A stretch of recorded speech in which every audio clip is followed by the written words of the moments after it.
Le plasticien, lui, sa source première de revenus, c'est la vente physique des œuvres.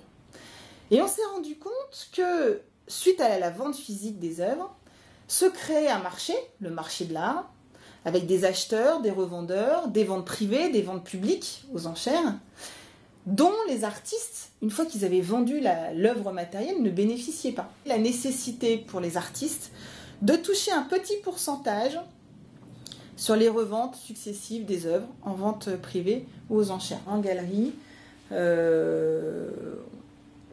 galeries doivent payer le droit de suite depuis 5 ans, depuis 2007.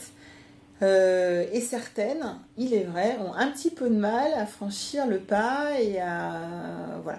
Donc, on essaye par la persuasion amiable de mettre en place les choses. On y arrive. Nous recevons en communication par tous les marchands d'art de l'ensemble des ventes générant du droit de suite.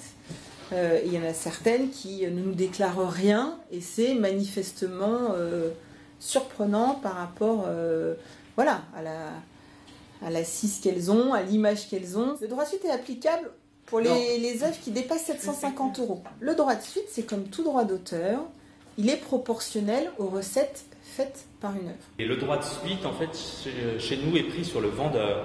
Donc c'est le vendeur qui paye le droit de suite. Quand l'artiste confie l'œuvre à sa galerie en dépôt, la galerie effectue la première revente. Donc il est normal qu'elle ne verse pas de droit de suite à l'artiste. Il n'y a pas de droit de suite puisque l'argent, de toute façon, de la revente va aller directement à l'artiste. Le droit de suite n'est pas une spécificité, mais le droit de suite est né en France. Donc à partir du moment où il est né en France en 1920 et qu'il a ensuite été repris en 1957 dans le droit français, ça n'est pas une spécificité française dans la mesure où la majorité des pays de l'Union européenne l'appliquent également. Il reste effectivement un champ d'exception qui est la Suisse et surtout les États-Unis et la Chine qui sont aujourd'hui les deux grands pays pourvoyeurs à la fois d'artistes et de marchés au sein desquels le droit de suite n'existe pas, même si il nous a été signalé que les Chinois s'interrogeaient sur ce droit et avaient envisagé une forme de droit de suite sur leur marché.